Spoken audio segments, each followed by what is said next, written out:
Souvent, comme dans beaucoup de choses, on croit aider une personne, et puis c'est nous qui sommes aidés.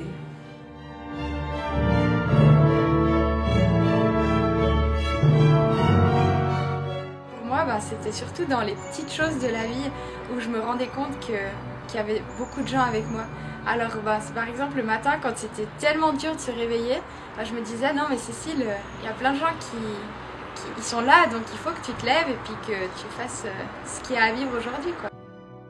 La proposition est de soutenir un volontaire qui part donc pour sa durée de mission, 14 mois, 18 mois, 2 ans, de le soutenir financièrement, parce qu'il faut payer les assurances, il faut payer la vie sur place, le logement, la nourriture, et puis de le soutenir spirituellement, donc pour essayer de faire les deux, de faire l'un ou l'autre, et spirituellement en priant une dizaine de jours Salut Marie par jour, pour le missionnaire, pour les amis qui sont dans le quartier, les enfants qui viennent à la maison, les personnes qui visitent, pour qu'il y ait une communion non seulement matérielle mais aussi spirituelle. Je suis toujours touchée par la démarche du jeune, qui n'est pas une démarche simple de demander des parrainages. Je pense que les parrainages c'est vraiment ce charisme de l'amitié. Le parrainage spirituel est très très important. Après, c'est vrai que le parrainage financier, il le faut, et on a été ébahis par la générosité des gens. C'est juste pas possible, ça on avait presque honte, c'est pas possible d'être si généreux, mais c'est dur de recevoir. On a plus l'habitude de donner. Non, mais en général, je pense qu'il y a quand même beaucoup de la génération de nos parents, de nos grands-parents qui n'ont pas pu beaucoup partir, économiquement parlant et tout ça, et puis on a l'impression qu'il y a des gens qui ont une joie de parrainer, peu importe l'argent, mais de parrainer dans la prière, dans l'amitié. Et puis j'ai l'impression que ces gens-là partent en mission avec. Peut-être de pouvoir participer à ce qu'elle fait.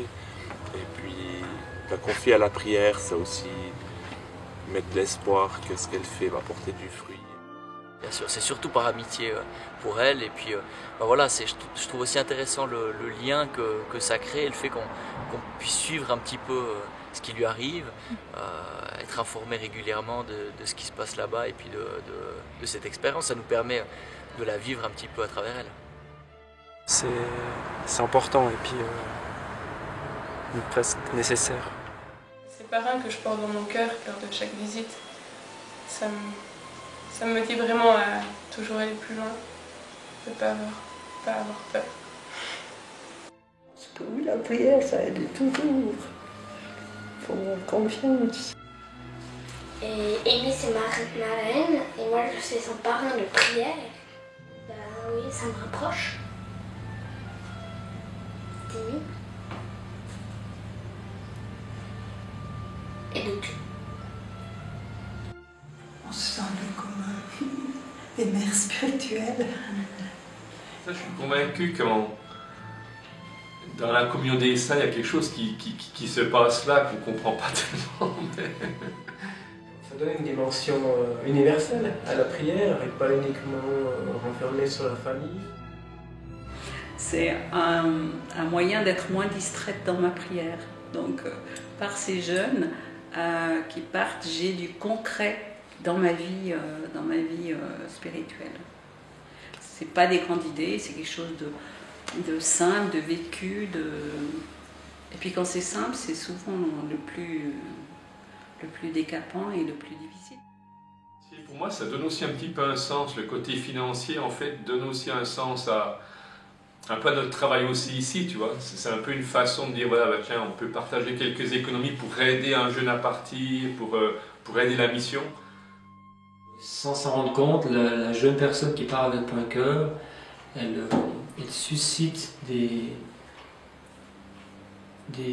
ouvriers de la compassion parmi tout le réseau qui reçoivent la lettre ici sur place, et ça c'est fort. Je dis toujours, on lit toujours tel saint, tel auteur spirituel, mais moi ma lecture spirituelle c'est les lettres Point Cœur. En tout cas, ces lettres, moi je les attends avec impatience, il y a des volontaires, et puis parfois j'attends le moment de la Lectio Divina pour les lire. Pour moi, c'est comme chaque fois une nouvelle page de l'Évangile. C'est vrai que des fois, parfois quand on a reçu une lettre, Je me souviens avec Joséphine, on disait oh, t'as reçu la lettre, t'as lu la lettre, waouh. Ça fait plaisir.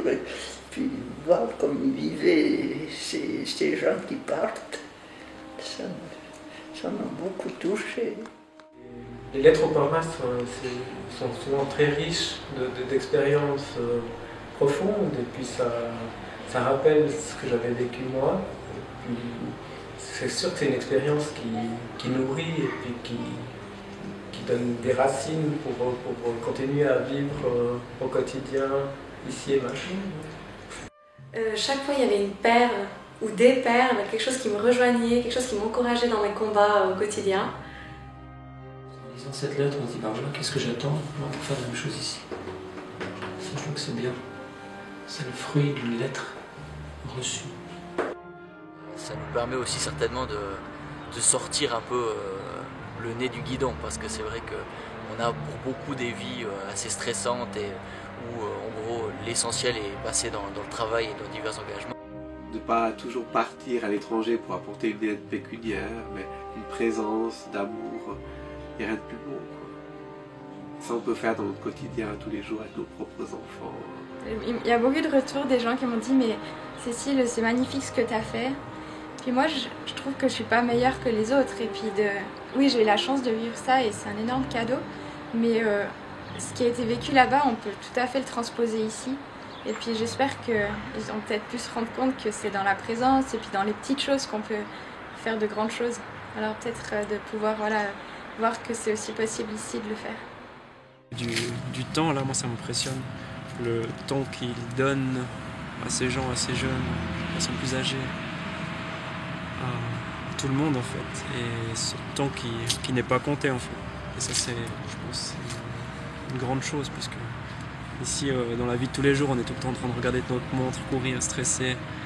On a les choses qu'ils alignent les unes après les autres, et eux là-bas, ils ont juste rien, et en n'ayant rien, ils peuvent donner beaucoup plus, je pense.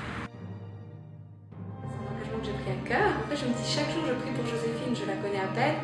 Et alors que j'ai des gens qui me sont confiés, mes filleuls, mes amis. Alors du coup, je faisais la dizaine pour tout le monde, et c'est là que j'ai commencé vraiment à prier beaucoup pour les gens. C'est en partant de ce parrainage.cœur. Quand il y a des difficultés en communauté, des petits heurts, des choses toutes simples qui vont moins bien, je pense aux jeunes, et je me dis, mais ils commencent une vie communautaire aussi, ou bien ils ont des grandes difficultés, donc ça relativise un peu nos problèmes. Que tout effort a une répercussion sur le monde entier, l'effort de chacun. C'est vrai qu'on a recommencé, ou on a commencé à faire souvent la prière avant les repas, quelque chose qu'on avait peu pratiqué avant sa mission. Et là maintenant, c'est très très souvent qu'on le fait, ou si ce n'est chaque fois, pendant chaque repas. Je suis heureuse de remercier à haute voix le Saint-Esprit d'avoir inventé les points que pour notre temps. Un profond merci pour toutes ces personnes qui nous soutiennent, parce que ça permet vraiment à ce charisme de compassion de se répandre. Quand on vit une messe d'envoi, la dernière fois en tout cas avec Adeline c'était très fort, on s'est tous vraiment sentis envoyés. Je suis partie le lundi au travail, j'avais une mission. C'est un mouvement, .cœur, c'est un mouvement qui nous entraîne tous. À devenir chacun des foyers d'amour, de compassion. C'est une mission, on est toujours sur une mission tellement simple, .cœur, on est juste là pour aimer. Et bien ça on peut le faire chacun dans notre quotidien, là où on est.